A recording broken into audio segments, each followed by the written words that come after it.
हाँ तो भाई, क्या हाल है आप सभी के? अच्छे सभी? चलो,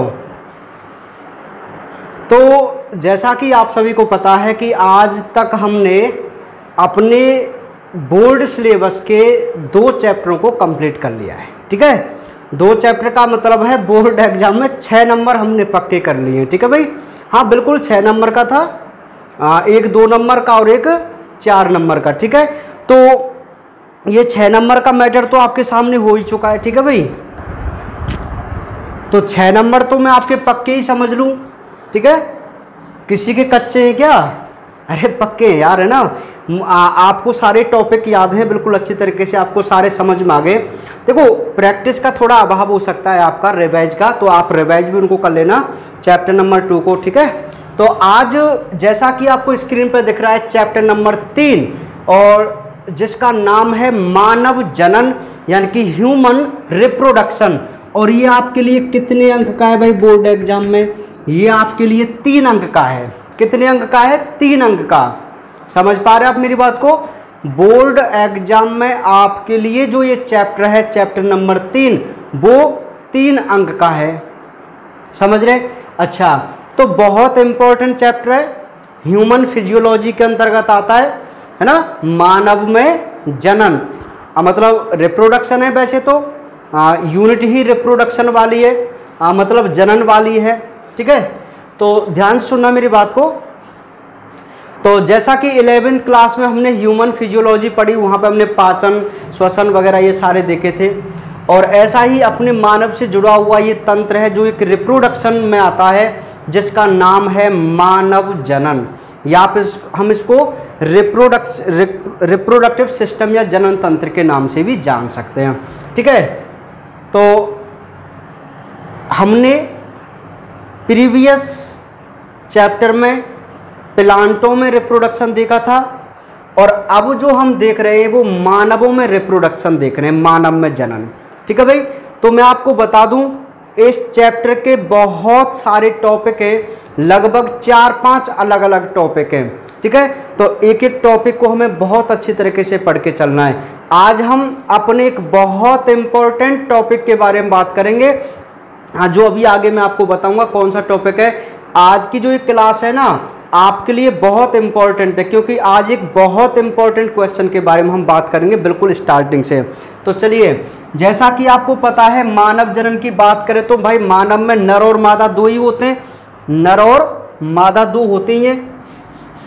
थोड़ा ये साफ नहीं हो रहा है यार, कोई बात नहीं, आपको दिख रहा होगा ना। तो देखो, मानव में क्योंकि मैं पहले लिखा हुआ है लैंगिक द्विरूपता होता है, मतलब एक नर अलग होता है और मादा अलग होता है ना, पहली लाइन लिखी हुई है ऐसे।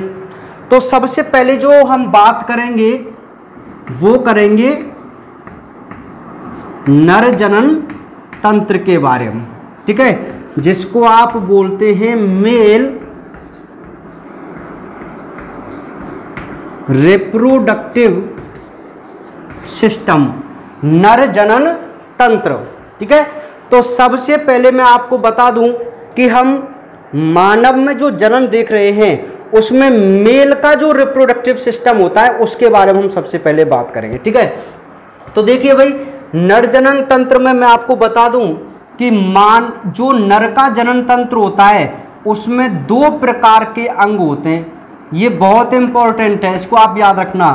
सबसे पहला है प्राथमिक जननांग और दूसरा है सहायक जननांग। ठीक है, ध्यान सुनना, नर जनन तंत्र की हम बात कर रहे हैं, तो एक नर जनन तंत्र के मुख्य 2 भाग होते हैं। एक नर जनन तंत्र के मुख्य कितने भाग होते हैं? 2। पहला भाग प्राथमिक जननांग और दूसरा भाग सहायक जननांग। यदि मैं प्राथमिक जननांग की बात करूं तो इसमें आपके मोस्ट 1 वृषण आते हैं। क्या आते हैं? वृषण। तो पहला क्वेश्चन तो यही बन जाता है 1 नंबर का कि नर के प्राथमिक जननांग क्या है। क्वेश्चन सुन लेना, क्वेश्चन क्या है नर के प्राथमिक जननांग क्या है? तो नर का प्राथमिक जननांग कौन होता है भाई? वृषण होता है। कौन होता है? वृषण। ये इंपॉर्टेंट क्वेश्चन है, आप इस चीज को सबसे पहले याद कीजिए कि नर का प्राथमिक जननांग कौन होता है। तो आपको कहना है नर का प्राथमिक जननांग वृषण होता है। और वहीं मैं सहायक जननांगों की बात करूं तो सहायक जननांगों में बहुत सारे अंग आते हैं, जैसे अधिवृषण, शुक्रवाहिनी, सेशन, शुक्राशय, प्रोस्टेट ग्रंथि, काउपर ग्रंथि, और एक आप ऐड कर लेना मूत्र मार्ग। एक मूत्र मार्ग और ऐड कर लेना भाई, ठीक है। मूत्र मार्ग भी आप ऐड कर लेना, ठीक है। मैंने नोट्सों में लिखाया हुआ है, तो आप मूत्र मार्ग ऐड कर लेना यहाँ पे सहायक जननांगों में, ठीक है भाई। अब सुनिए, सबसे पहले तो ये बात आप नोट कीजिए, ध्यान दीजिए कि जब भी हम एक मेल के रिप्रोडक्टिव सिस्टम की बात करें तो एक नर के दो जननांग होते हैं। एक होता है प्राथमिक जननांग जिसका नाम है वृषण, और एक होते हैं सहायक जननांग जिसमें बहुत सारे जननांग होते हैं, जैसे अधिवृषण, शुक्रवाहिनी, सेशन, शुक्राशय, प्रोस्टेट ग्रंथि, काउपर ग्रंथि और मूत्र मार्ग, ठीक है। तो ये सारे अंग मिलकर एक क्या बनाते हैं? नर जनन तंत्र बनाते हैं। क्या बनाते हैं? नर जनन तंत्र, यानी कि मेल रिप्रोडक्टिव सिस्टम का निर्माण करते हैं। आगे बात समझ में, ठीक है। तो आज का जो हमारा टॉपिक है, अच्छा पहले मैं आपको बता दूं कि प्राथमिक जननांग और सहायक जननांग में क्या डिफरेंस है। तो सुनिए, प्राथमिक जननांग तो वो होता है जो गैमेट का फॉर्मेशन करे, जो युग्मक का निर्माण करे। ध्यान से सुन लेना मेरी इस बात को, जो जननांग केवल युग्मक बनाए, केवल तो मैं नहीं बोलूंगा क्योंकि ये हार्मोन्स भी बनाता है, तो आप ऐसे समझो कि जो युग्मकों का निर्माण करे वो तो प्राथमिक जननांग होता है, और उन युग्मकों को ट्रांसफर करने के लिए, उसको अपने गंतव्य स्थान तक पहुंचाने के लिए जो ऑर्गन्स होते हैं उन सभी को हम सहायक जननांग कहते हैं, ठीक है। प्राथमिक जननांग का मेन काम क्या होता है? फॉर्मेशन ऑफ गैमेट, युग्मकों का निर्माण करना, और उस युग्मक को अपने स्थान तक पहुंचाने के लिए कौन काम आते हैं? सहायक जननांग काम आते हैं। तो इससे आपको एक बात तो पता चल गई होगी कि जो हमारा वृषण है, अभी मैं इंग्लिश नाम नहीं बोल रहा हूं, अभी मैं सारी चीज़ों के इंग्लिश नाम बताऊंगा, ठीक है, क्योंकि इंग्लिश बोलना तो मुझे बहुत ही अच्छा लगता है, ठीक है। हाँ, वो तो आप मेरे से मना कर देते हैं, सर आप ज़्यादा इंग्लिश मत बोला करो, ठीक है, तब मैं थोड़ा कंट्रोल करता हूँ भाई, है ना। कुछ बच्चों को इंग्लिश लैंग्वेज में दिक्कत होती है ना, और मेरा तो दायित्व यही है भाई, समझ रहे हैं। मैं नहीं चाहता कि मैं आपको इतना टिपिकल पढ़ाऊँ कि बच्चों को समझ में नहीं आए, ठीक है भाई। तो मेरे पास बहुत तरीके सॉल्यूशन है आपके लिए, किस प्रकार मैं आपको समझा पाऊँ ये मैं खुद एनालाइज करता हूँ, ठीक है। समझिए मेरी बात को। तो जैसे कुछ बच्चे कहते हैं सर इंग्लिश शब्द हमें बहुत थोड़े टिपिकल लगते हैं, तो मैं क्या करता हूँ, और कुछ कहते हैं सर इंग्लिश नाम बहुत अच्छे लगते हैं, तो मैं दोनों ही वर्ड यूज करता हूँ हमेशा ही, ठीक है। जिसको जो अच्छा लगे वो आप एक्सेप्ट किया करें, है ना भाई। चलिए, तो वृषण की बात हो गई और इनकी बात हो गई। तो आज का जो हमारा टॉपिक रहेगा, शायद वो आपको पता भी चल गया होगा क्या हम पढ़ने वाले हैं। तो आज हम पढ़ने वाले हैं नर का प्राथमिक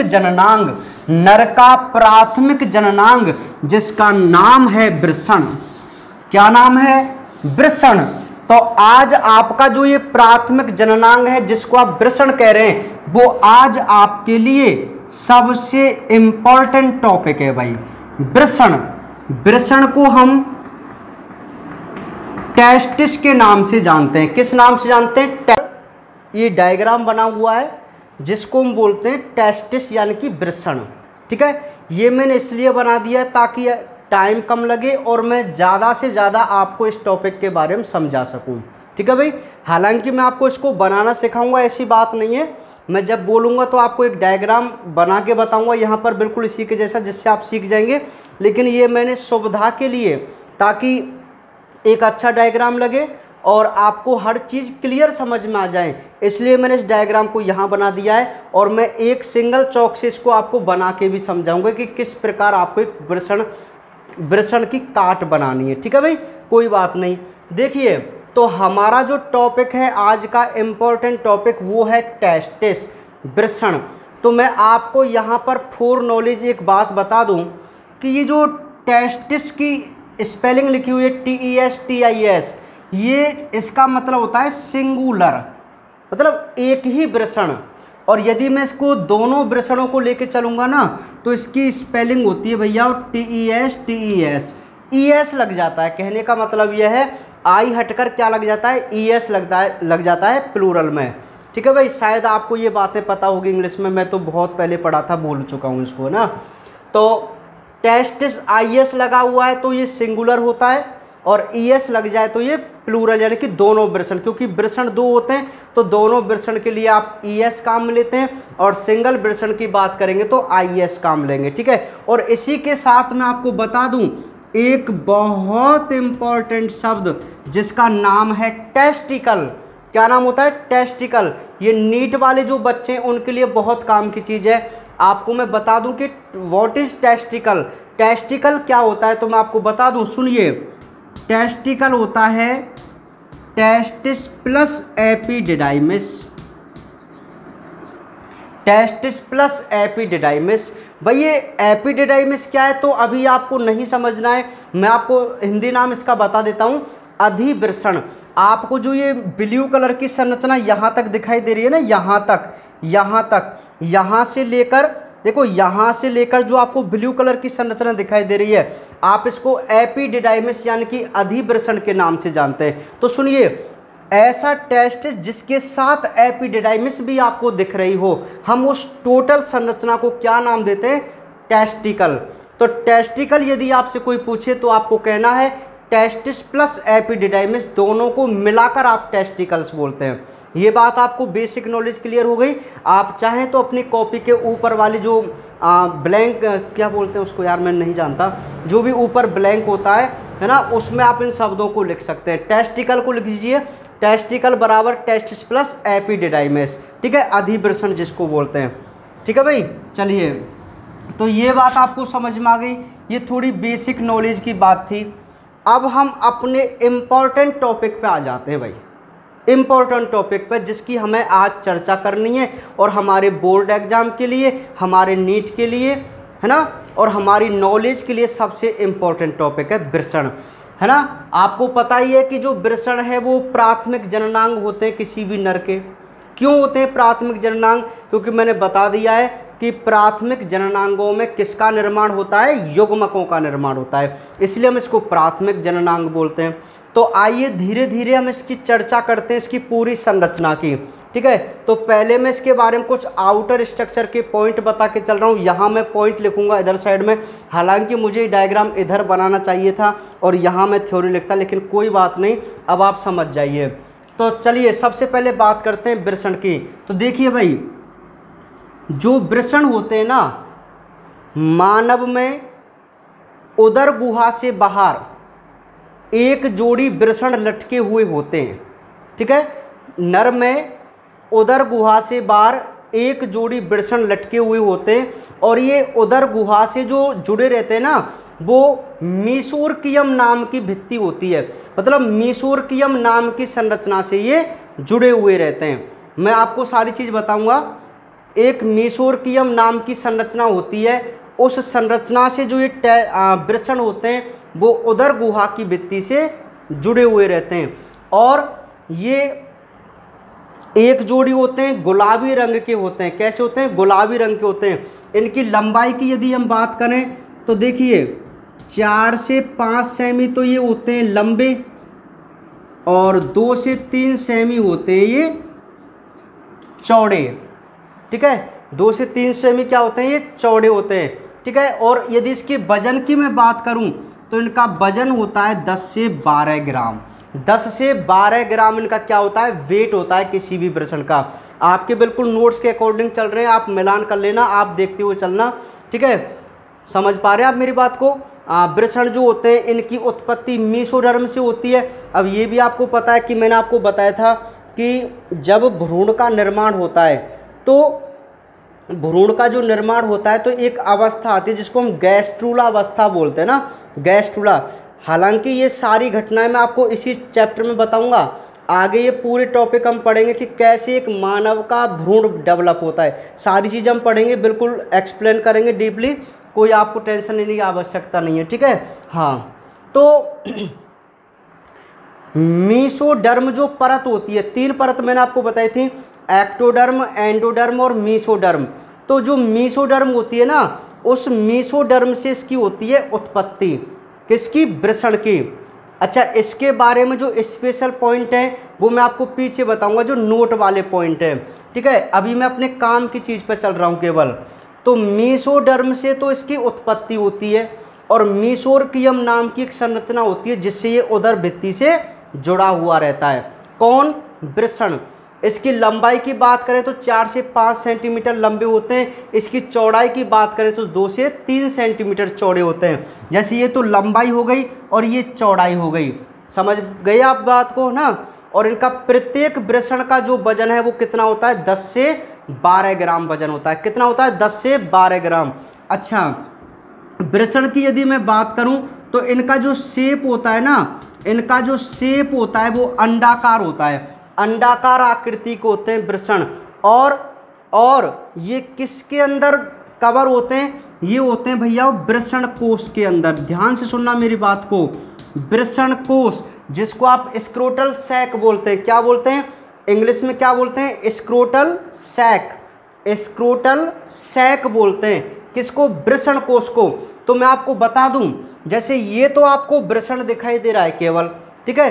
तो ये जो त्वचा होती है ना, ऐसे जैसे स्किन के अंदर, किसके अंदर, स्किन के अंदर, तो ये त्वचा जो होती है, त्वचा जो हमको आउटर दिखाई देती है, मतलब बाहर से यदि हम वृषण को देखें, बाहर से यदि हम वृषण को देखें तो हमें केवल उसकी त्वचा दिखाई देती है ना, ये स्किन दिखाई देती है ना। तो आप इस त्वचा को वृषण कोश के नाम से जानते हैं। किसके नाम से जानते हैं, वृषण कोश, स्क्रोटल कोश, ठीक है। और मैं आपको बता दूं एक बहुत इंपॉर्टेंट पॉइंट, आप चाहे इसको ऐड कर लेना, कहीं भी ऊपर कर लेना, कि वृषण कोश की जो भित्ति होती है, वृषण कोश की जो दीवार होती है, उसे हम गोवेर्नेकुलम, यहाँ तक आपको दिख रहा होगा वैसे तो ना, गोवेर्नेकुलम के नाम से जानते हैं। किस नाम से जानते हैं, गोवेर्नेकुलम के नाम से जानते हैं भाई। किसको, वृषण कोश की भित्ति या दीवार को, ठीक है। तो अच्छा, वृषण कोश पता है क्या है, वृषण कोश है त्वचा एक, है ना। और आपने देखा होगा त्वचा सबसे ऊपर दिखाई देती है, उसके अंदर जो अंडाकार संरचना है, अंडाकार जो संरचना है वो टेस्टिस है, वो वृषण है। वृषण हमें बाहर से दिखाई नहीं देते, हमें बाहर से केवल क्या दिखाई देता है, वृषण कोश दिखाई देता है, स्क्रोटल सैक दिखाई देता है। तो उसकी जो दीवार होती है उसे क्या बोलते हैं हम, गोवेर्नेकुलम बोलते हैं। क्या बोलते हैं, गोवेर्नेकुलम, ठीक है भाई। ये पॉइंट आपको समझ में आ गया है ना। ये लंबाई, चौड़ाई, वजन वगैरह, ये आकृति, ये वृषण कोश में स्थित होता है, ठीक है। ये सारी जो बातें हैं ना, ये इसकी आउटर स्ट्रक्चर के बारे में भाई, किसके बारे में, आउटर स्ट्रक्चर के बारे में, एक वृषण की बाह्य संरचना के पॉइंट है ये। और मैं आपको बता दूं एक नॉलेज के लिए बात, ये वृषण की जो काट आपको दिखाई दे रही है ना, वृषण की काट आपको जो दिखाई दे रही है वो लॉन्गिट्यूडनल सेक्शन है, लॉन्गिट्यूडनल, मैं इसको लंबवत काट भी कह सकता हूं, अनुदैर्घ्य काट भी कह सकता हूं, लंबवत, ठीक है भाई। ये लंबवत सेक्शन है, लॉन्गिट्यूडनल सेक्शन है। अब आप सोच रहे होंगे सर ये लॉन्गिट्यूडनल और ये ट्रांसवर्स सेक्शन जो नाम आते हैं आखिर है क्या चीज़। तो सुनिए भाई, देखो आपको मैं बता दूं, जैसे ये चौक है, ठीक है। अब मैं इसको ऐसे खड़ा कर देता हूं, ठीक है। यदि मैं इसको ऐसे काट दूं, देखो ऐसे, तो ये तो ट्रांसवर्स सेक्शन हो गया, अनुप्रस्थ काट, ठीक है, समझ रहे हैं, ठीक है भाई, अनुप्रस्थ काट हो गई। और यदि मैं इसको ऐसे काटूं तो ये अनुदैर्घ्य काट हो गई, लॉन्गिट्यूडनल। अब आप खुद सोचिए, आपको जो ये वृषण दिखाई दे रहा है, क्या ये अनुप्रस्थ काट का दिखाई दे रहा है? भाई अनुप्रस्थ काट होती ना, तो जैसे मान लीजिए ये वृषण है, जैसे मान लीजिए पूरा वृषण है, तो इसको ऐसे काटते हम, फिर ये ट्रांसवर्स सेक्शन होती। तो भाई ट्रांसवर्स सेक्शन में तो आप पूरे वृषण को नहीं देख पाते, अंदर से देख पाते क्या? बोलो, नहीं देख पाते ना। तो हम वृषण को कैसे काटते हैं? ऐसे काटते हैं। अब समझ गए आप लॉन्गिट्यूडनल सेक्शन और ट्रांसवर्स सेक्शन में क्या डिफरेंट है? ठीक है, अधिकतर हम अनुप्रस्थ काट देखते हैं ऑर्गन्स की, लेकिन कुछ ऑर्गन्स की हमें कौन सी सेक्शन देखनी पड़ती है? लॉन्गिट्यूडनल सेक्शन देखना पड़ता है। तो ये लंबवत काट है भाई, अनुप्रस्थ काट नहीं है। समझ पा रहे हैं आप मेरी बात को? ठीक है, ये लंबवत काट है।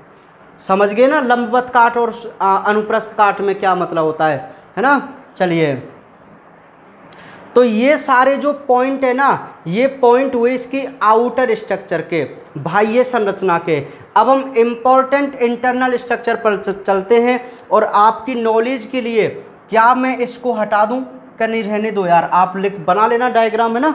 नहीं, ये जो पॉइंट है इसको भी आप ऐड कर लें डायग्राम में, क्योंकि आपको पता है ना। मैं आपको बता दूं, देखो सबसे पहले तो मुझे ही सॉरी बोलनी चाहिए भाई कि मैं कुछ 2-3 दिन से थोड़ा ज़्यादा बिजी चल रहा हूँ, है ना। कोई अपना पर्सनल काम चल रहा है ना, तो इसमें थोड़ा मैं बिजी हूँ। और 1-2 दिन शायद वीडियो मेरी पहली बार डिस्टर्ब हुई है, कोई भी कारण। देखो यार, काम तो होता ही है, हर व्यक्ति को काम होता है, लेकिन फिर भी मैं बहुत कोशिश करता हूँ कि मेरे काम आपकी पढ़ाई में आड़े नहीं आए, लेकिन कई बार हो जाता है। ठीक है, कोई बात नहीं, आप थोड़ा इतने समझदार हैं। तो मैं आपको बता दूं कि आपके जो नोट्स हैं, है ना, उनमें मैंने अभी क्या ये डायग्राम को मेंशन नहीं किया है। क्यों नहीं किया है डायग्राम को मेंशन? क्योंकि अब मैं यहाँ पे जो डायग्राम बना रहा हूँ ना, आप उसका स्क्रीनशॉट ले लेना और यहाँ से आप उसको बनाना। ठीक है भाई, चलिए तो आगे चलते हैं। तो ये तो वृषण की हुई बाह्य संरचना। ठीक है, तो बाह्य संरचना के तो ये 4-5 पॉइंट हो गए। अब इस मोस्ट वन हम इसकी बात करते हैं इंटरनल स्ट्रक्चर की, यानी कि आंतरिक संरचना की। अब जो आंतरिक संरचना के पॉइंट है ना, वही आपको याद करके चलने बहुत अच्छे तरीके से। बहुत इंपॉर्टेंट क्वेश्चन है, यही पूछा जाता है अधिकतर इस चैप्टर से।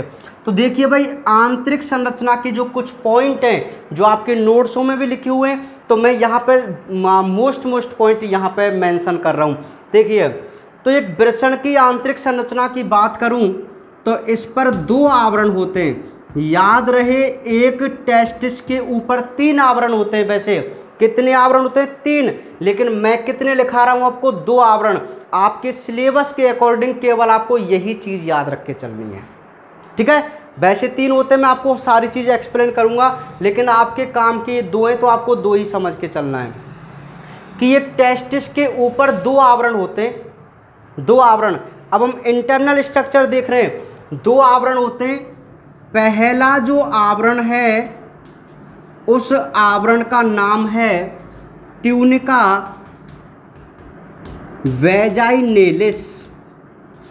ट्यूनिका वैजाइनेलिस दिखाई दे रहा है यहाँ तक? हाँ, पूरा दिखाई दे रहा है। ट्यूनिका वैजाइनेलिस। और दूसरा है ट्यूनिका एल्ब्यूजिनिया। बहुत अच्छे तरीके से समझना आप इसको, बहुत नॉर्मल है। अब मैं बोलता जा रहा हूँ ना, आप उसको मिलान करते जाना और अपने डायग्राम में देखते जाना। ठीक है, देखिए, एक वृषण के ऊपर 2 आवरण होते हैं। बाहर का आवरण ट्यूनिका वैजाइनेलिस, जिसे आप योनि कंचुक कहते हैं हिंदी में, और अंदर का जो आवरण होता है वो ट्यूनिका एल्ब्यूजिनिया होता है, जिसे आप श्वेत कंचुक के नाम से जानते हैं। एक वाइट कलर की स्ट्रक्चर होती है, और वो ऊपर वाला योनि कंचुक कहलाता है ना, योनि कंचुक हिंदी में। तो क्या बोला मैंने?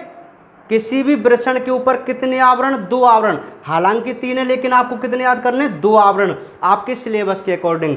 तो 2 आवरण होते हैं, एक ट्यूनिका वैजाइनेलिस और एक ट्यूनिका एल्ब्यूजिनिया। ठीक है, तीसरा जो आवरण होता है वो ट्यूनिका वैसिकुलस होता है, बस्कुलर टाइप में होता है। ठीक है, तो आपको 2 याद करना है। कितने आवरण? 2। कौन कौन सा? बाहर का आवरण ट्यूनिका वैजाइनलिस। तो अब मैं यहाँ लिखना प्रारंभ करता हूँ। देखिए ये जो आपको आवरण दिखाई दे रहे हैं ना, दोनों आवरण, ध्यान से सुनना मेरी बात को, ये दोनों आवरण मैं मान के चल रहा हूँ ट्यूनिका वैजाइनलिस। कौन से आवरण है ये? ट्यूनिका वैजाइनलिस। ये आउटर आवरण आपको दिखाई दे रहा है, इस आवरण का क्या नाम है? ट्यूनिका वैजाइनलिस। और इसके अंदर कुछ इस प्रकार का आवरण जो डॉट डॉट डॉट करके चल रहा है ना, ये आपको दिख रहा है डॉट डॉट वाला आवरण। इस आवरण का जो नाम है वो है ट्यूनिका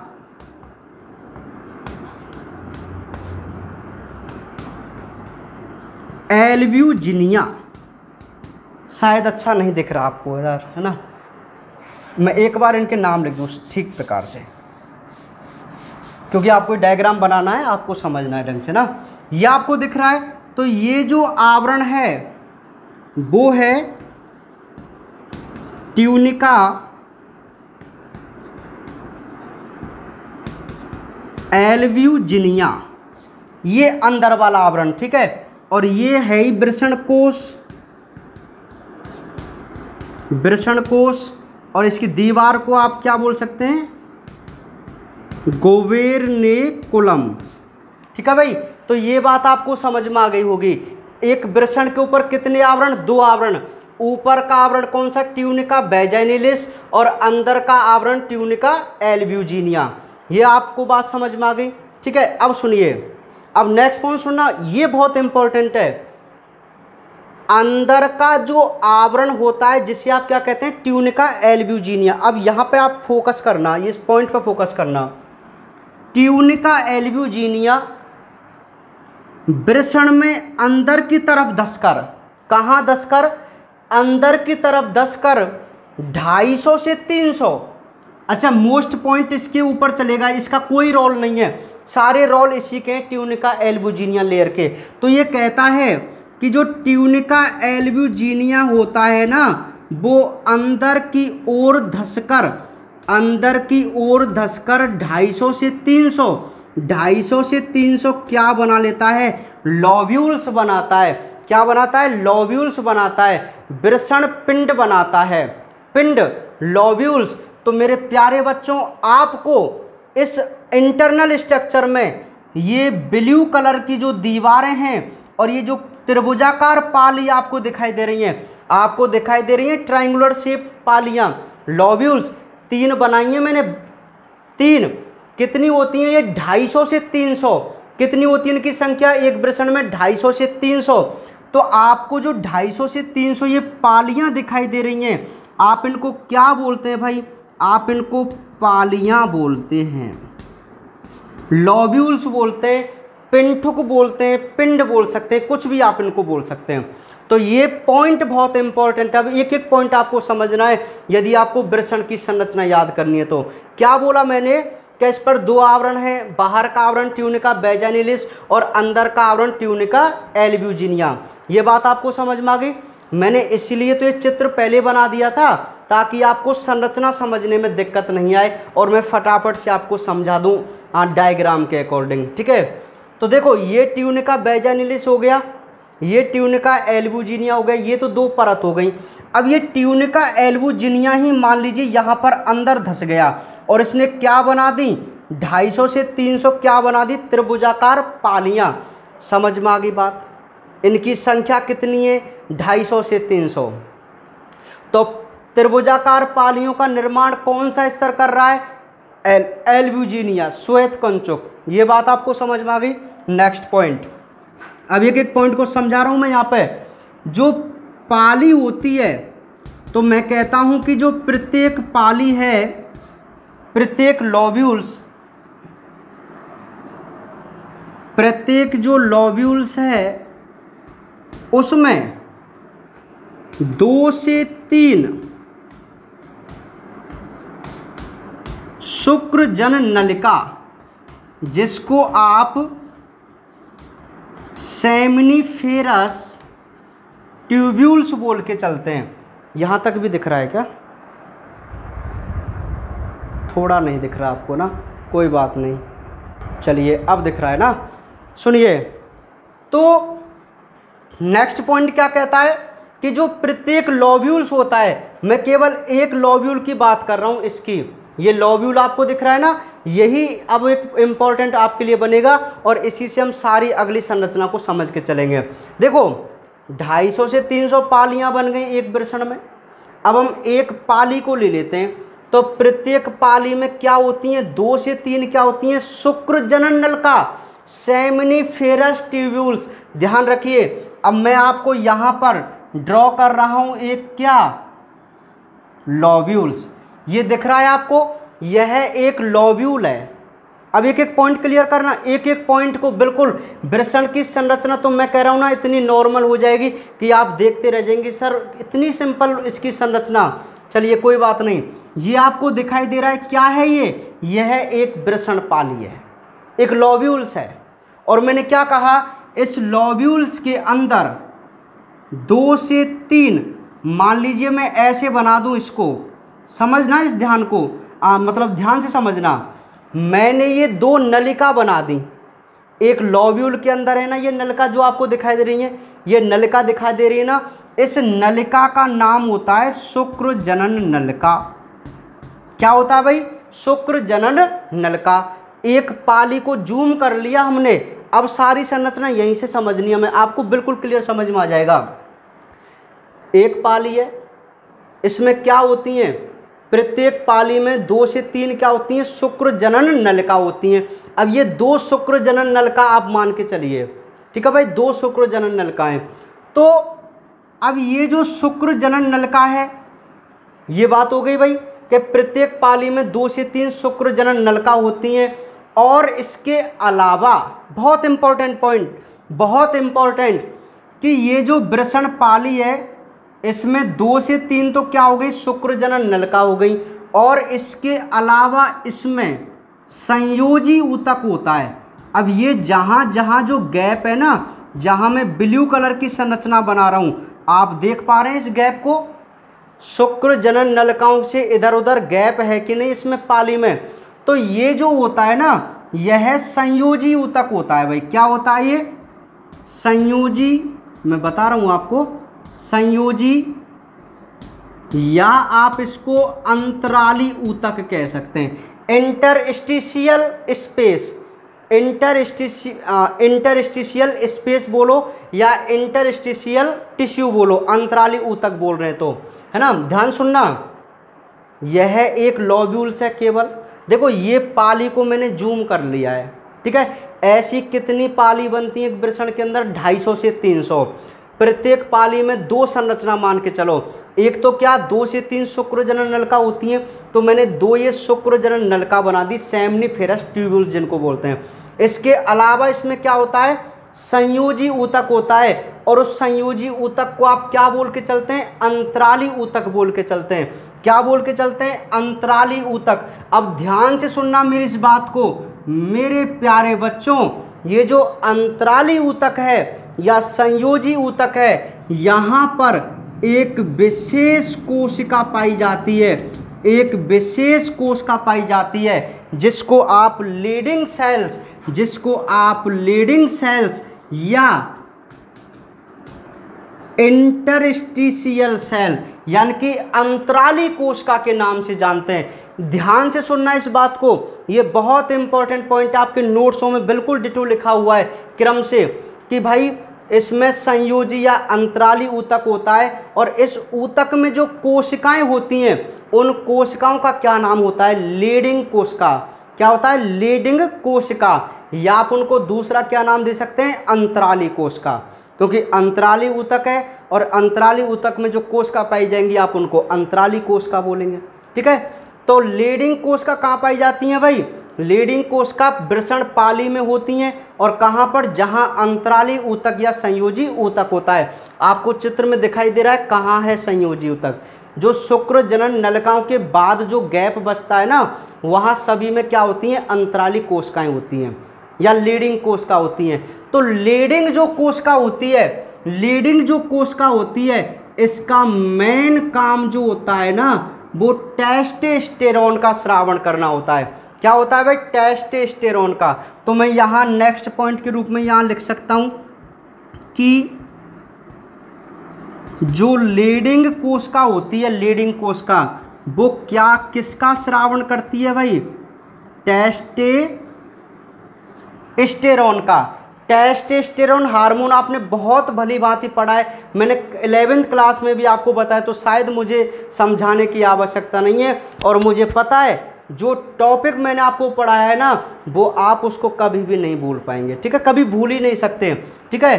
तो लीडिंग जो कोशिका होती हैं उसका क्या काम होता है भाई? टेस्टोस्टेरोन हार्मोन का स्रावण करना होता है। और टेस्टोस्टेरोन हार्मोन का काम आप भली भांति जानते हैं कि ये नर के सेकेंडरी जो कैरेक्टर होते हैं, द्वितीयक लक्षण जो होते हैं, गौण लैंगिक लक्षण, मतलब जो मैच्योरिटी के समय आते हैं ना, जैसे अरे यार 14-15 साल की एज में लड़कों में जो चेंजमेंट होते हैं ना, आवाज़ का भारी होना, चेहरे पर दाढ़ी मूंछ का आना, कंधों का मजबूत होना, ये सारे लक्षण डेवलप नहीं होते क्या?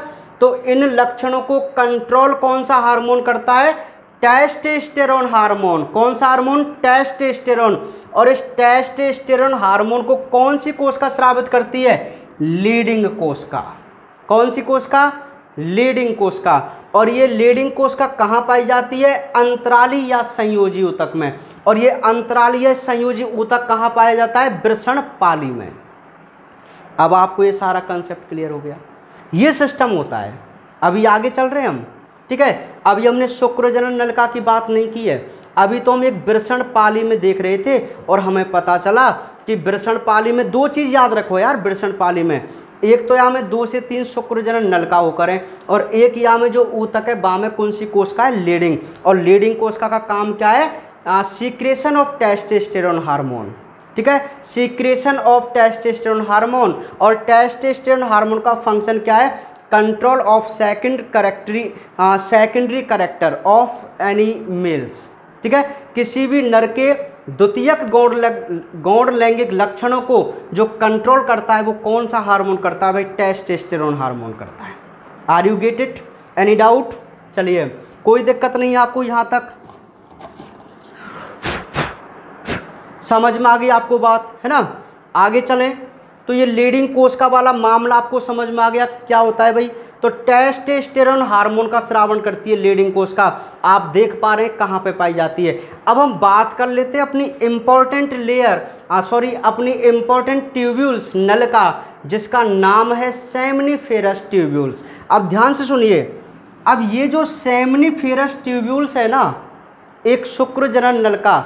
अब मैं आपको बता दूं कि आपके नोट्सों में जो डायग्राम बना हुआ है स्टार्टिंग में, वह एक शुक्रजनन नलिका का ही काट है, केवल शुक्रजनन नलिका का काट है। तो आप देख पाएंगे उस डायग्राम में, जैसे यहाँ ध्यान से सुनिए, थोड़ा सा मैं आपको यहाँ बता दूं डिटेल से कि यह एक शुक्रजनन नलिका है, ठीक है। इस शुक्रजनन नलिका में एक यहाँ पे आवरण होता है, आवरण, एक लेयर होती है। ध्यान से सुनना रे, ध्यान सुनो, यह एक शुक्रजनन नलिका का काट है। और इस शुक्रजनन नलिका में क्या आपको दिखाई दे रहा है? एक ब्लू कलर से जो मैंने एक लेयर ड्रॉ की है, आप इस लेयर को बोल सकते हैं ट्यूनिका प्रोपरिया, और इसी लेयर को आप बोल सकते हैं जनन उपकला। क्या बोल सकते हैं आप इसको? जनन उपकला, जर्मिनल एपिथेलियम। समझ गए आप? क्या बोलेंगे आप इसको? जनन उपकला बोलेंगे या जर्मिनल एपिथेलियम बोलेंगे। और ये किसका पार्ट है? ट्यूनिका प्रोपरिया नाम का एक लेयर होती है, उसका पार्ट है। भाई आप मान के चलिए आपके पास एक नलिकाकार संरचना है, उसको आपने काट लिया। तो जब उसने काट देख रहे हैं, हम उसको काट देख रहे हैं कैसे, तो देखिए एक एक चीज़ मैं आपको क्लियर करूँगा, एक एक पॉइंट। यह जो शुक्रजनन नलिका का काट है, उसमें एक लेयर हमें दिखाई दी, उस लेयर को क्या कहते हैं? जनन उपकला कहते हैं। क्या कहते हैं भाई? जनन उपकला। अब इस जनन उपकला में 2 प्रकार की कोशिकाएं होती हैं, ये इंपॉर्टेंट पॉइंट है। इस जनन उपकला में 2 प्रकार की कोशिकाएं होती हैं। मैं आपको बता दूं मेरे प्यारे बच्चों, आपको डायग्राम में ऐसी संरचना बहुत दिखाई दे रही होंगी, ऐसी संरचना बहुत दिखाई दे रही होंगी। बताओ दिखाई दे रही है नहीं दिखाई दे रही? और यहाँ पे और पास कुछ ऐसी स्ट्रक्चर आपको दिखाई दे रही होंगी, कुछ ऐसी स्ट्रक्चर आपको दिखाई दे रही होंगी। ठीक है, दिखाई दे रही हैं क्या? ये इस प्रकार की संरचनाएं, ऐसी ऐसी संरचनाएं दिखाई दे रही होंगी आपको। ये दिख रहा है क्या आपको? ये आप देखना, आपका जो मैंने डायग्राम बनाया है ना, उस डायग्राम में आपको लगभग ऐसी संरचना दिखाई दे रही होंगी सारी जगह। जो शुक्र जनन नलिका का जो मैंने काट बनाया ना, उसमें लगभग आपको ऐसी संरचनाएं दिखाई दे रही होंगी। ठीक है, तो यह एक शुक्र जनन नलिका का काट है। जैसे ये एक शुक्र जनन नलिका है, इसको मैंने ऐसे काट लिया। ठीक है, और अब मैं आपको इसके शो कर रहा हूँ। अब एक लेयर तो मैं इधर वाली तो बंद करके नहीं दिखा रहा है इसको, यदि आप चाहें तो आप इसको ऐसे कर सकते हैं। देखिए बीचों बीच में आपको गोल संरचना भी दिखाई दे रही होगी आपके डायग्राम में। ठीक है, समझ रहे हैं? अब यहाँ पे देखिए, एक शुक्र जनन नलिका की मैं बात करूं तो इसमें कौन सी परत है भाई? जनन उपकला परत है। इस जनन उपकला में कितने प्रकार की कोशिकाएं? 2 प्रकार की कोशिका, 2 प्रकार की कोशिका। तो सुनिए, ये जो कोशिका आपको दिखाई दे रही है ना, जो रेड कलर में मैंने बनाई है, इसको आप बोलते हैं शुक्र जन कोशिका। क्या बोलते हैं? शुक्र जन कोशिका या शुक्राणु जन कोशिका बोल सकते हैं। और जो वाइट कलर की जो बड़ी सी संरचना आपको दिखाई दे रही है, ये तो भैयाओ बहुत इंपॉर्टेंट कोशिका है, जिसका नाम है सर्टोली कोशिका।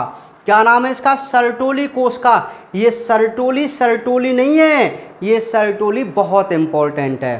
ठीक है, अब आपको समझ में आ गया कि जनन उपकला में 2 प्रकार की कोशिकाएं होती हैं। एक होती है शुक्र जनन कोशिका और एक होती है सर्टोली कोशिका। आपको समझ में आ गई बात? अब इनके कार्य हम यहाँ पे देखते हैं।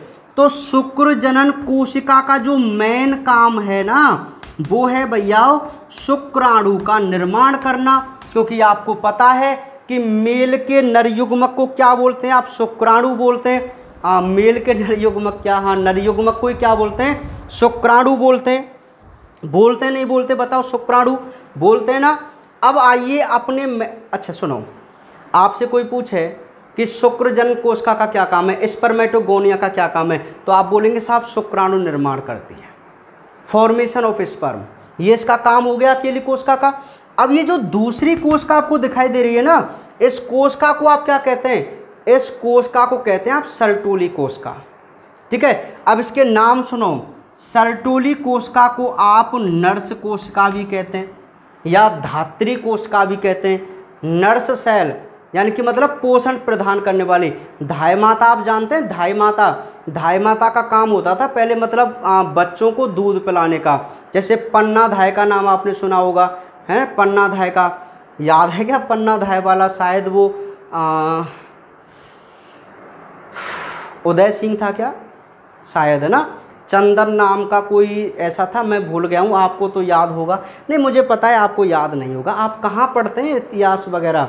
ठीक है, हाँ चलिए, नहीं थोड़ी थोड़ी मुझे उसकी नॉलेज है। चंदन बीरबल कुछ नहीं बनवीर था, कुछ ऐसा नाम था ना, ऐसे था, मुझे नहीं पता भाई, मैं भूल गया ना। तो पन्नाधाय को तो आप जानते होंगे ना।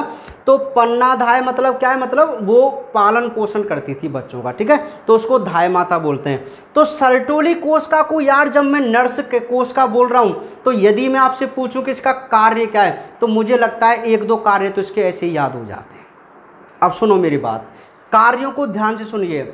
सबसे ज़्यादा इंपॉर्टेंट क्वेश्चन वो यही है। कई बार वो 1 या 2 नंबर में इसी क्वेश्चन को पूछ लेता है कि भाई सर्टोली कोशिका का कार्य बताइए।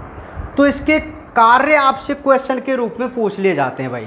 सर्टोली कोशिका की ये इंपॉर्टेंट पॉइंट है और मैंने अपने नोट्सों में स्पेशल इसको लिखा हुआ है। ठीक है, सर्टोली कोशिका के कार्य, तो इसको मोस्ट BVM कर लेना, वेरी मोस्ट कर लो इसको, फटाफट कर लीजिए, लगा लीजिए फटाफट मोस्ट BVM। चलिए बात करते हैं क्या है सर्टोली कोशिका, जिसको आप आलंबन, नर्स, धात्री कोशिका, जो कुछ भी आप बोल सकते हैं। तो सर्टोली कोशिका के कुछ इंपॉर्टेंट कार्य होते हैं भाई। सर्टोली कोशिका के जो कार्य होते हैं, सबसे पहला जो कार्य होता है वो होता है कि ये शुक्राणुओं को आलंबन और पोषण प्रदान करती है। कौन सी कोशिका? सर्टोली। मैं आपको बता दूं, ये जो आपको ब्लू कलर के दिखाई दे रहे हैं ना, ये दिखाई दे रहे हैं ना हवा बिलौआ, ये हवा बिलौआ ही स्पर्म है, शुक्राणु है। ये इसके पास आ रहे हैं किसके लिए? पोषण लेने के लिए और सहारा लेने के लिए। तभी तो हम इसको आलंबन कोशिका भी कहते हैं, सहारा प्रदान करने वाली। तो सर्टोली कोशिका का पहला काम क्या हुआ कि यह शुक्राणु को आलंबन यानी कि सहारा और पोषण प्रदान करती है।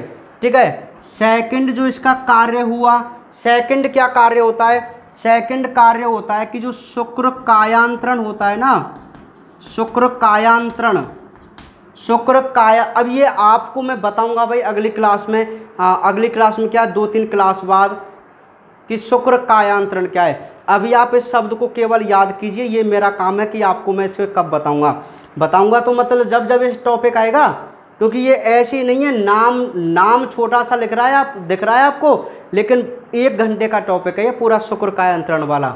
ठीक है, पूरी डिटेल से इसको पढ़ेंगे नॉलेज के लिए। तो शुक्र कायांतरण के समय जो कोशिका द्रव्य है उसका ये भक्षण करता है। कौन? सर्टोली कोशिका। और तीसरा इसका जो बहुत इंपॉर्टेंट काम है, और वो है भैया secretion of inhibin hormone. Inhibin hormone का क्या करना? श्रावण करना। ये इनहिबिन हार्मोन पता है क्या करता है? ये एफएसएच का संदमन करता है। ध्यान सुनना, एफएसएच जो आपने पढ़ा है 11वीं क्लास में, follicle stimulate hormone, follicle stimulate hormone पढ़ा है ना आपने? एफएसएच नहीं पढ़ा आपने? एलएच एफएसएच पढ़ा है तो तुम्हें ना, ल्यूटिनाइजिंग और एफएसएच फॉलिकल स्टिमुलेट हार्मोन, इनके अलग अलग काम होते हैं नर में और मादा में। ठीक है, तो एफएसएच हार्मोन का संदमन करता है, मतलब उसकी मात्रा कहीं ज़्यादा नहीं हो जाए, उसको कंट्रोल करने का काम करता है इनहिबिन हार्मोन। और इस इनहिबिन का स्रावन कौन करता है? सर्टोली कोशिका। ठीक है, और एक काम और है इसका, वैसे आपको मैं बता दूं कि यह एंड्रोजन वाइंडिंग प्रोटीन, मतलब मैं यहाँ लिख दूं चौथा कार्य इसका, एवीपी का स्रावन करता है, एंड्रोजन वाइंडिंग प्रोटीन का स्रावन करता है। आप नॉलेज के लिए याद रखिए, एंड्रोजन बाइंडिंग प्रोटीन का स्रावन करता है ये, जो टेस्टोस्टेरोन की सांद्रता को बनाए रखता है शुक्र जनन नलिका में। ध्यान सुनना, आप लिख सकते हैं, चाहे इसको लिखना चाहें तो आप लिख लीजिए ऊपर, चलो लिख लीजिए, मैं बोल रहा हूँ।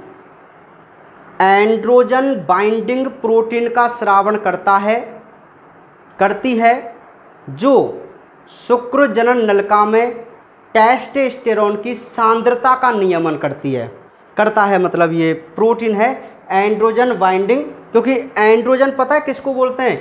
एंड्रोजन ही टेस्टोस्टेरोन एक ग्रुप होता है, उसको एंड्रोजन बोलते हैं, और उसके अंतर्गत कौन सा हार्मोन होता है? टेस्टोस्टेरोन। तो एवीपी का भी स्रावन करती है सर्टोली कोशिका।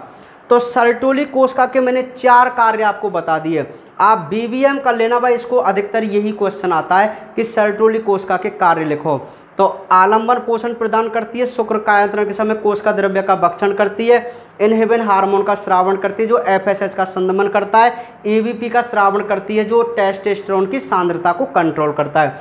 तो ये 4 कार्य हो गए भाई सर्टोली कोशिका के। ये बात हुई इसकी आंतरिक संरचना की, वृषण की। सारे पॉइंट आपको क्लियर होने चाहिए। अभी कुछ पॉइंट और हैं जो मैं आपको यहाँ डायग्राम के अकॉर्डिंग समझा रहा हूँ। अब देखिए भाई, यह एक वृषण पाली है जो आपको दिखाई दे रही है, इसके अंदर वाइट कलर की जो एक कुंडलित संरचना है, ये कौन है? ये शुक्र जनन नलिका है, सेमनीफेरस ट्यूब्यूल्स है। अब यहाँ जो आपको गैप दिखाई दे रहा है ये क्या है? अंतराली ऊतक है। यहाँ पे कौन सी कोशिका होगी? लीडिंग कोशिका, जो किसका निर्माण करेगी? टेस्टोस्टेरोन का। अब ये जो, अब ध्यान सुनना एक पॉइंट को, आगे मैं इसका फास्ट रिवाइज कराऊंगा कि ये जो वृषण पालियों से शुक्र जनन नलिकाएं निकल रही हैं, आपको तो 3 दिखाई दे रही है, लेकिन कितनी होती हैं? 250 से 300। तो ये सब की सब जो नलिकाएं आपस में यहाँ पे मिल रही हैं ना, आप देखो सही, ये मिल तो रही हैं। अच्छा, इनका मैं नाम लिख देता हूँ, आपको डायग्राम भी तो बनाना है यार, मैं भूल गया। शुक्र जनन नलिका। ठीक है भाई। अब ये जो आपको जाल दिखाई दे रहा है वाइट कलर का, देखो ये जाल कौन बना रही हैं, ये शुक्र जनन नलिकाएं बना रही हैं जाल। तो इस जाल को आप बोलते हैं भैया वृषण जालक, यानी कि रेटेड टेस्टिस। इनका इंग्लिश नाम आप लिख लेना, नहीं लिख क्या लोगे यार, आपके लिखा हुआ तो है नोट्स में, सारी चीज़ लिखी हुई है, मैं ऐसी चीज़ों को कभी भी नहीं छोड़ता जो इम्पोर्टेंट होती है। ठीक है, तो वृषण जालक बोलते हैं इसको। क्या है वृषण जालक? कि जो शुक्र जनन नलिकाएं होती हैं वो आपस में एक जालनुमा संरचना बना रही हैं। आप देख तो पा रहे हैं वाइट कलर की संरचना, इसे आप वृषण जालक बोलते हैं, है ना। इस वृषण जालक से 15 से 20, अब आप देखो रेड कलर की 3 संरचना आपको दिखाई दे रही है नलिका, 15 से, अब ये मानो उनकी संख्या कितनी है, 15 से 20। तो 15 से 20 नलिकाकार संरचना निकलती हैं और इनका नाम है अपवाही वाहिनिका, या इसको इंग्लिश में वैसेफ्रेंसिया बोलते हैं। आपके नोट्सों में हर चीज़ क्लियर है, इसको क्या बोलते हैं, वैसेफ्रेंसिया बोलते हैं। आपको मेरी बात समझ में आ गई? क्या है वृषण जालक? जो शुक्र जनन नलिकाएं हैं वो 250 वृषण पालियों से निकलकर एक गुच्छा बना लेंगी। ये ग्रुप आपको दिखाई दे रहा है ग्रुप, इस गुच्छे को आप वृषण जालक बोलते हैं। और इस जालक से स्पेशल कितनी, लगभग 10 से 15 ही नलिका निकलेंगी मात्र, और उन नलिकाओं को आप क्या बोलेंगे, अपवाही वाहिनिका या वैसेफ्रेंसिया। और ये अपवाही वाहिनिका किससे जुड़ जाती हैं भाई, या किससे जुड़ी रहती हैं, किससे जुड़ी रहती हैं, ये जुड़ती हैं भैया अधिवृषण से। किससे जुड़ती हैं, अधिवृषण से। तो ये जो आपको दिखाई दे रहा है वो एक पूरा अधिवृषण है। हालांकि अधिवृषण के भी पार्ट होते हैं, ये कैपट एपिडिडाइमिस है, ये मिड है, और ये कौड़ा यानी कि पुच्छ अधिवृषण। आप इसको शीर्ष अधिवृषण कह सकते हैं, लिखना चाहें तो लिख लेना, ये शीर्ष अधिवृषण है और ये पुच्छ अधिवृषण है। पुच्छ नीचे की तरफ वाला पुच्छ है। कल इसको समझाऊंगा मैं, आपको कल समझाऊंगा, क्योंकि कल हम अधिवृषण के बारे में बात करेंगे, तो आपको कंफ्यूज नहीं होना है। आप देख पा रहे हैं कि अधिवृषण किस प्रकार इससे जुड़ा हुआ है। और ये जो है ना, ये दिख रहा है आपको, ये शुक्र वाहिनी है, ये शुक्र वाहिनी है भाई जो आपको दिख रही है। ठीक है, तो ये होती है हमारे टेस्टिस की स्ट्रक्चर, वृषण की संरचना। समझ में आ गई भाई? अब मैं एक बार आपको फास्ट रिवाइज करा दूँ इसका, ताकि आपको बिल्कुल आ जाएगा। तो आप ज़रा 5 मिनट मेरी तरफ ध्यान से देखना, मतलब मेरी बातों को सुनना। ठीक है, हाँ बिल्कुल ध्यान सुनना भाई, है ना, मन लगाकर। अब मैं आपको बेस्ट देने की यहाँ पे कोशिश कर रहा हूँ, इसका जो पूरा निचोड़ है ना वो मैं आपको देने की कोशिश कर रहा हूँ। ध्यान सुनिए भाई। वृषण की उत्पत्ति मीसोडर्म से होती है, जो मीसोरकियम नाम की संरचना से जुड़ी हुई रहती है, उदर भित्ति से लटकी हुई रहती है। क्लियर? अच्छा, वृषण गुलाबी रंग के होते हैं, एक जोड़ी होते हैं, उदर गुहा से बाहर लटके होते हैं। ये कॉमन सेंस की बात है, आप सभी जानते हैं। 4 से 5 सेमी इसकी लंबाई होती है, 2 से 3 सेमी इसकी चौड़ाई होती है, 10 से 12 ग्राम प्रत्येक का वजन होता है। क्लियर? वृषण जो होते हैं वृषण कोश में स्थित होते हैं। वृषण कोश की भित्ति को गोवेर्निकुलम बोलते हैं, ये मैंने नहीं लिखा है, आप एक्स्ट्रा नॉलेज के लिए अलग से लिख लेना। समझ रहे हैं? गोवेर्निकुलम कहते हैं इसकी भित्ति को। क्लियर? तो ये तो ही आउटर स्ट्रक्चर। अब अपने काम की चीज़ पर जाते हैं, आंतरिक संरचना की इंटरनल स्ट्रक्चर। तो देखिए मेरे प्यारे बच्चों कि ये जो वृषण है, इस वृषण के ऊपर कितने आवरण, 2 आवरण, बाहर का आवरण ट्यूनिका वैजाइनलिस और अंदर का आवरण ट्यूनिका एल्ब्यूजिनिया। ठीक है, पहले आप आवरण के नाम समझ जाएंगे, फिर आपको नेक्स्ट पॉइंट लिखना है कि ट्यूनिका एल्ब्यूजिनिया अंदर की तरफ धंसकर, कहाँ धंसकर, कि मान लीजिए यही आवरण अंदर धंस गया और इसने क्या बना दी, 250 से 300 पालियाँ बना दी, पालियाँ बना दी 250 से 300। अब देखो प्रत्येक पाली की बात कर लेते हैं, एक पाली की, तो प्रत्येक लोब्यूल्स में क्या होती हैं, 2 से 3 शुक्रजनन नलिका होती हैं, और जिनको आप क्या बोलते हैं, सेमनीफेरस ट्यूब्यूल्स बोलते हैं। और इसमें क्या होता है, इसमें संयोजी या अंतराली ऊतक होता है। तो अंतराली ऊतक में कौन सी कोशिका है, लीडिंग, और ये लीडिंग कोशिका का क्या काम है भाई, टेस्टोस्टेरोन हार्मोन का स्रावण करना। और टेस्टोस्टेरोन का काम क्या होता है? नर के द्वितीयक लक्षणों को नियंत्रित करना। ठीक है, अब बात करते हैं शुक्रजनन नलिका की। तो एक शुक्रजनन नलिका में ट्यूनिका प्रोपरिया नाम की परत होती है, जिसमें कौन सी उपकला? जनन उपकला होती है। और इस जनन उपकला में कितने प्रकार की कोशिकाएं? 2 प्रकार की। एक कौन सी? शुक्रजनन कोशिका, जिसको आप स्पर्मेटोगोनियल सेल बोलते हैं, ये शुक्रजनन कोशिका। और दूसरी कोशिका कौन सी? सर्टोली। तो एक एक का काम देखिए। शुक्रजनन कोशिका का काम होता है फॉर्मेशन ऑफ स्पर्म, शुक्राणु का निर्माण करना। और सर्टोली कोशिका, जिसको आप नर्स कोशिका, धात्री कोशिका या आलंबन कोशिका के नाम से भी बुलाते हैं, तो उसके क्या काम है वो सुनिए।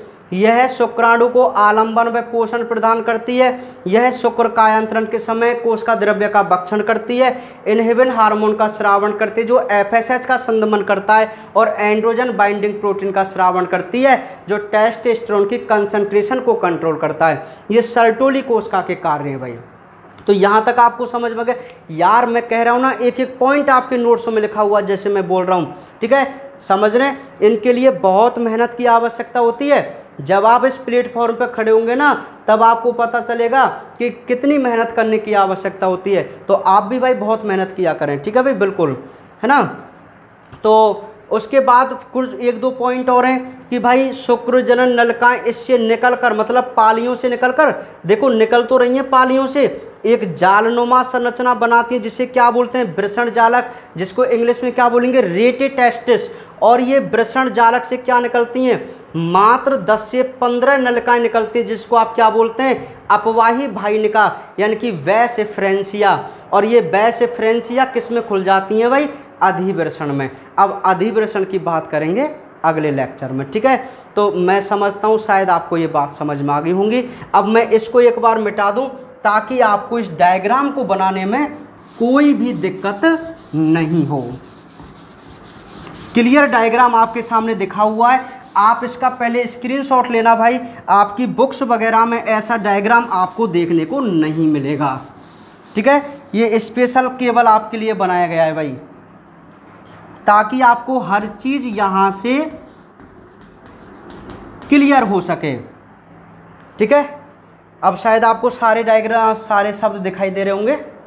ठीक है, देखो ये शुक्र वाहिनी है, ये वाली, ये शीर्ष अधिवृषण है, ये पुच्छ अधिवृषण है, ये वृषण जालक है वाइट कलर का, ये रेड कलर की है अपवाही वाहिनिका, ये ट्यूनिका वैजानिलिस हुआ, ट्यूनिका एल्बुजिनिया हुआ, ये वृषण कोश हो गया सबसे बाहर का आवरण। ये सबसे बाहर वाला जो आवरण है, आप ऐसे लिख सकते हैं इसको, ये वृषण कोश है, ये गोवेर्निकुलम दीवार बोल दीजिए, ये पालिया हो गई, इसके अंदर शुक्रजनन नलिका हो गई। और आप ज़्यादा लिखें तो यहाँ पे और लगा के आप देखो, ये गैप में लगा के आप लिख सकते हैं अंतराली ऊतक। ठीक है, तो अब शायद आपको ये डायग्राम क्लियर हो गया होगा भाई। अब आप इसका एक फटाफट से स्क्रीनशॉट ले लीजिए अच्छे वाला।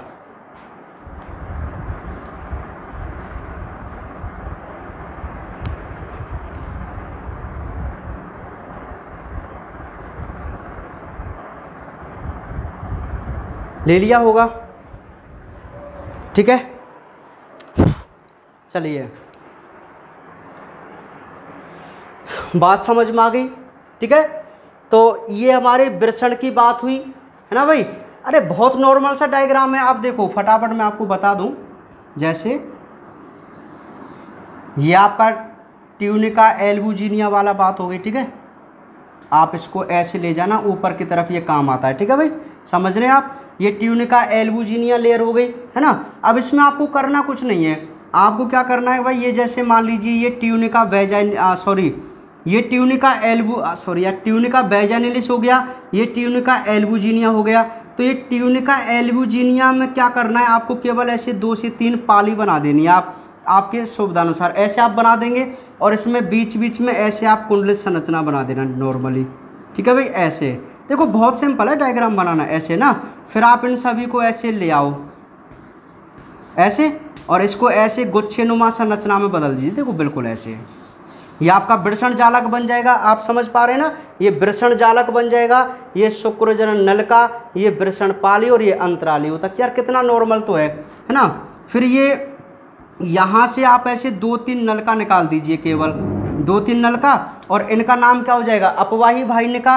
और ये अपवाही वाहिनिका किससे जुड़ जाती हैं भाई, आपके अधिवृषण से जुड़ जाती हैं। किससे, अधिवृषण से। फिर ये अधिवृषण ऐसे नीचे की तरफ आता है और फिर यहाँ से ये ऊपर की तरफ शुक्र वाहिनी से जुड़ जाता है। ये आपको मैं कल और क्लियर करूँगा ऐसे, ठीक है।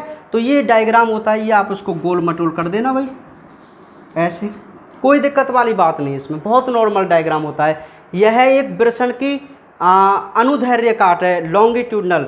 अनुप्रस्थ काट मत बोल देना भाई, गलत हो जाएगा, अनुप्रस्थ काट नहीं होती है भाई ये, ठीक है। समझ रहे हैं आप बात को।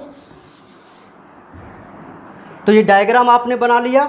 अब सुनिए, अब आपके नोट्सों में 2-3 पॉइंट लिखे हुए हैं, 2-3 पॉइंट, ठीक है। तो बहुत नॉर्मल है यार, मैं आपको बता दूं, सुनिए। बेसिक क्वेश्चन आ जाता है कि वृषण उदर गुहा से बाहर क्यों लटके रहते हैं, ये क्वेश्चन बनता है। तो वृषण उदर गुहा से बाहर क्यों पाए जाते हैं, उसका एक रीज़न सुन लीजिए कि उदर गुहा का जो टेम्परेचर है वो बाहर से 2 से 2.5 डिग्री सेल्सियस ज़्यादा होता है, ठीक है। तो उस टेम्परेचर पे जो शुक्राणु है ना वो बन नहीं पाते। अरे यार, वृषण का काम है शुक्राणु बनाना, शुक्रजन कोशिका देखी थी ना, तो वृषण का काम होता है शुक्राणु बनाना, ठीक है। तो वो आपसे एक बेसिक कॉमन क्वेश्चन करता है कि वृषण उदर गुहा से बाहर लटके रहते हैं क्यों। तो आपका एक सीधा सा आंसर है कि वृषण उदर गुहा से बाहर इसलिए पाए जाते हैं क्योंकि उदर गुहा से बाहर का तापमान उदर गुहा से 2 से 2.5 डिग्री सेल्सियस कम होता है, जो शुक्राणु के परिपक्वन के लिए आवश्यक होता है या अनुकूल तापमान है, ठीक है। तो ये इसलिए बाहर लटके होते हैं। और दूसरी बात कि शुक्राणु सर्दियों में सिकुड़कर उदर गुहा के पास आ जाते हैं। याद रखना, गर्मियों में जो वृषण होते हैं ना वो तो लटकी हुई अवस्था में होते हैं, लेकिन सर्दियों में वो सिकुड़ जाते हैं और ऊपर की तरफ हो जाते हैं ना। तो इसका भी क्या कारण है, अब यार सिंपल सी बात है, सर्दियों में बाहर का तापमान थोड़ा कम हो जाता है, तो हमारे जो पेट है उदर गुहा है शरीर, उसका तापमान तो हमेशा, क्योंकि हम होम्योस्टेटिस है ना, समतापी है ना, हमारा टेम्परेचर समान सदैव समान रहता है। मैं आपको काफ़ी सारे एग्जाम्पल बता चुका हूँ 11th क्लास में। तो अब आप खुद सोचो, बाहर का टेम्परेचर कम हुआ, शरीर का टेम्परेचर थोड़ा ज़्यादा है, ठीक है। तो वो टेम्परेचर शुक्राणु के लिए अनुकूल होता है, थोड़ा ज़्यादा टेम्परेचर, क्योंकि बाहर का तो अब कम है, तो वो सिकुड़कर उदर गुहा के पास आ जाते हैं। डार्टोस और क्रीमेस्टर नाम की मसल्स होती हैं, उनकी सहायता से वो संकुचन शिथिलन से वो सिकुड़कर उदर गुहा के पास आ जाते हैं, ठीक है। क्यों आ जाते हैं, थोड़ा टेम्परेचर ज़्यादा होता है तो शुक्राणु परिपक्व होने लग जाते हैं, बनने लग जाते हैं, ठीक है। और एक पॉइंट और है, ये आप याद रखना कि जब बच्चा या गर्भ में 7 महीने का होता है ना, तो जो वृषण होते हैं ना वो उनके उदर गुहा के अंदर होते हैं, मतलब जांघों के बीच में नहीं होते, या कह सकता हूँ मैं लटके हुए नहीं होते या बाहर नहीं निकलते। आप समझिए मेरी बात को, जब बच्चा पेट में गर्भ में 7 महीने का होता है ना तब वो अंदर रहते हैं। जब कंप्लीट 7 महीने का हो जाता है, 7 महीने से पहले की बात है, तो जब वो 7 महीने का हो जाता है तो वृषण एक नाल होती है, उसका नाम लिंगुअल या इंगुअल कुछ ऐसे कैनाल है, एक नाल होती है, उस नाल के माध्यम से जो वृषण होते हैं वो उदर गुहा से बाहर निकल के आते हैं। कब निकल के आते हैं, 7 महीने पर, ठीक है। और यदि किसी बच्चे के वृषण बाहर ही नहीं निकले, उदर गुहा में रहें, तो हम उसको गोपिक वृषणता बोलते हैं। क्या बोलते हैं, गोपिक वृषणता, आपके लिखा हुआ है, क्रिप्टोक्रीडिज्म के नाम से जानते हैं, ठीक है। हमारा हाथी है, व्हेल है, ये ऐसे स्तनधारी हैं जिनके वृषण नहीं दिखाई देते। मतलब हाथी देखा है आपने, हाथी, नर हाथी के जो वृषण होते हैं ना वो उदर गुहा के अंदर ही होते हैं, बाहर लटके हुए नहीं रहते कभी भी, ठीक है। तो ये कुछ नोट वाले पॉइंट हैं, तो ये भी आपके क्लियर हो गए, आप उनको पढ़ लेना। तो आज की वीडियो में आपका ये बहुत मोस्ट इंपॉर्टेंट टॉपिक कंप्लीट हुआ है जिसका नाम है स्ट्रक्चर ऑफ वृषण। तो बहुत अच्छी तरीके से इसको याद करना भाई, ठीक है, बहुत अच्छी तरीके से आप इसको याद करना, ठीक है, समझ पा रहे हैं। और जैसा कि मैंने आपसे कहा ही था कि मैं हमेशा आपसे एक क्वेश्चन पूछा करूंगा, तो आज का जो आपका क्वेश्चन है, वो सुन लीजिए, क्या क्वेश्चन है भाई, क्वेश्चन, और क्वेश्चन ये है, तंतु रूपी समुच्चय तंतु रूपी समुच्चय का कार्य क्या है? तंतु रूपी समुच्चय का कार्य क्या है? तो इसका आंसर आप मुझे कमेंट बॉक्स में जरूर देना भाई। नहीं दिया करो यार, क्या दिक्कत है, आप बहुत कम देते हैं आंसर, ठीक है। तो आप बताइए ना मुझे तंतु रूपी समुच्चय यानी कि फिलिफॉर्म अपरेटस का क्या कार्य होता है, तो आप कमेंट बॉक्स में इसका शॉर्ट में मुझे आंसर देना, ठीक है भाई। तो आज केवल इतना ही पढ़ते हैं, बाकी बातें करेंगे कल, ठीक है। तो ये प्रश्न वाला क्वेश्चन बहुत अच्छी तरीके से करना भाई। ओके।